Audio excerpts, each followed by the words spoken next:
दोस्तों, धर्मनगरी नासिक जो एक नहीं बल्कि कई वजह से फेमस है। ये वही जगह है जहां पर भगवान राम ने अपने वनवास का एक बड़ा हिस्सा बिताया था। इसी जगह पर हर 12 साल में एक बार विश्व का सबसे बड़ा कुंभ मेला लगता है, जिसमें देश विदेश के लाखों श्रद्धालु आते हैं। और इसी धर्मनगरी में भगवान शंकर का ज्योतिर्लिंग भी स्थापित है, जिसे त्रम्बकेश्वर ज्योतिर्लिंग के नाम से जाना जाता है। त्रम्बकेश्वर ज्योतिर्लिंग नासिक से कुछ ही दूरी पर त्र्यंबक गांव है, जो ब्रह्मगिरी पहाड़ी के तलहटी में बना हुआ है। ये मंदिर चारों तरफ से पहाड़ों से घिरा है, जिसकी वजह से इसकी खूबसूरती और भी बढ़ जाती है। ब्रह्मगिरी पर्वत से साउथ की पवित्र नदी गोदावरी निकली है, जो महर्षि गौतम की तपस्या की वजह से धरती पर आई थी। सदियों पुराने त्रम्बकेश्वर ज्योतिर्लिंग मंदिर का कंस्ट्रक्शन काले पत्थरों से कराया गया है।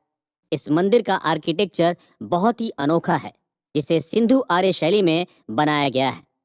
हैरानी की बात यह है कि इस मंदिर में कोई पिलर नहीं है, सिर्फ पत्थरों को जोड़कर त्रम्बकेश्वर मंदिर बनाया गया है। ज्योतिर्लिंग के पुराने मंदिर का कंस्ट्रक्शन तीसरे पेशवा बालाजी नाना साहब पेशवा ने करवाया था। नाना साहब पेशवा मराठा एम्पायर के प्रधानमंत्री थे, जिनका जन्म 1720 में हुआ था। इस मंदिर का कंस्ट्रक्शन 1755 में शुरू हुआ था, जो पेशवा की डेथ के बाद भी चला था। मंदिर को पूरी तरह से बनाने में 31 साल लगे, और उस दौरान इसे बनाने में 16 लाख रुपए खर्च आया था। आज के हिसाब से ये कीमत करोड़ों में है। 1979 में इंदौर की रानी अहिल्याबाई होलकर ने मंदिर को दोबारा रेनोवेट करवाया था।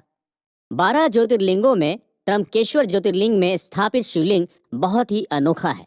बाकी सभी 11 ज्योतिर्लिंगों में शिवलिंग जलाधारी के ऊपर नजर आते हैं, लेकिन त्रम्बकेश्वर में शिवलिंग जमीन के अंदर है और ऊपर केवल जलाधारी ही नजर आती है।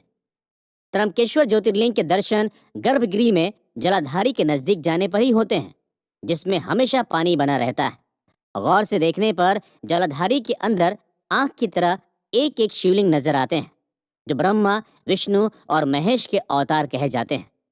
इन तीनों को त्रिदेव कहा जाता है, लेकिन इन शिवलिंग के दर्शन सिर्फ सुबह के समय में ही हो सकते हैं, क्योंकि पूजा के बाद इस पर चांदी का पंचमुखी मुकुट चढ़ा दिया जाता है, जिसकी वजह से शिवलिंग नजर नहीं आते हैं।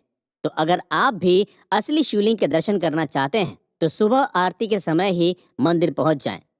मंदिर में अंदर जाने के लिए चारों तरफ दरवाजे हैं, जिनमें से ईस्ट गेट को छोड़कर बाकी सभी दरवाजों से श्रद्धालु अंदर जा सकते हैं। बाबा महाकाल और ओमकारेश्वर ज्योतिर्लिंग की तरह ही हर सोमवार त्रम्बकेश्वर महादेव की शाही सवारी निकाली जाती है। त्रम्बकेश्वर ज्योतिर्लिंग के पंचमुखी मुकुट को डोली में बैठाकर गांव में ले जाया जाता है। भगवान त्रम्बकेश्वर को उस गांव का राजा माना जाता है, और हर सोमवार को महादेव अपनी प्रजा के बीच में जाते हैं। पौराणिक कथा के अनुसार प्राचीन समय में महर्षि गौतम का एक आश्रम था, और इस आश्रम में कई ब्राह्मण रहते थे।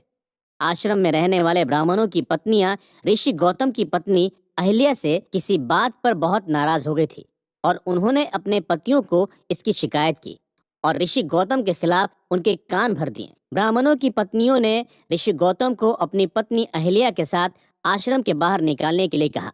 तब वे सभी ब्राह्मण भगवान गणेश के पास पहुंचे, और उन्होंने गणेश जी से प्रार्थना की कि वो ऋषि गौतम को किसी भी तरह से आश्रम से बाहर कर दें।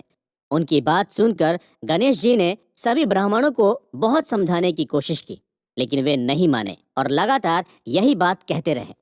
तब गणेश जी को उनकी बात माननी पड़ी, और अपने भक्तों का मन रखने के लिए वो एक बीमार गाय बन गए और ऋषि गौतम के आश्रम में जाकर रहने लगे। उस गाय ने खेतों में घुसकर फसल खाना शुरू कर दिया। तब ऋषि गौतम वहां पहुंचे और एक तिनके के सहारे से गाय को खेतों से बाहर करने की कोशिश की, लेकिन जैसे ही वो तिनका गाय को लगा, वो मर गई और ऋषि गौतम पर गौ हत्या का आरोप लग गया। आश्रम के दूसरे ऋषियों ने ऋषि गौतम को आश्रम से निकाल दिया। इस घटना से वो बहुत दुखी थे। ऋषि गौतम अपनी पत्नी अहिल्या के साथ आश्रम से निकल गए और वहां से थोड़ी दूर जाकर रहने लगे, लेकिन वहां भी उन ब्राह्मणों ने उन्हें चैन से नहीं रहने दिया। उनसे वेद पाठ और कर्मकांड के हक छीन लिए गए। गौ हत्या के पाप से बचने के लिए ब्राह्मणों ने उन्हें धरती का 3 बार चक्कर लगाने के लिए कहा।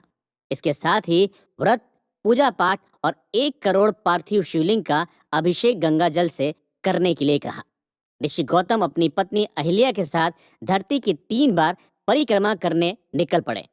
साथ ही उन्होंने वो सारे कर्मकांड भी किए जो उन्हें बताए गए थे। इसके बाद ऋषि गौतम अपनी पत्नी के साथ भगवान शिव की भक्ति में लीन हो गए। दोनों की भक्ति से खुश होकर भगवान शिव ने उन्हें दर्शन दिए और उन्हें वरदान मांगने के लिए कहा।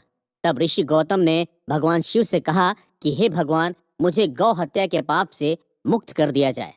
तब भगवान शिव ने कहा कि तुम पर गौ हत्या का दोष नहीं है, तुम्हारे साथ छल किया गया था।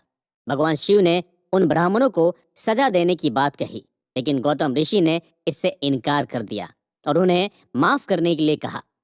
ऋषि गौतम ने भगवान शिव से उसी जगह पर ज्योतिर्लिंग के रूप में रहने की प्रार्थना की और तभी से यहाँ पर त्र्यंबकेश्वर ज्योतिर्लिंग की स्थापना हुई और तभी से यह मंदिर हजारों लाखों हिंदुओं की आस्था का केंद्र बना हुआ है।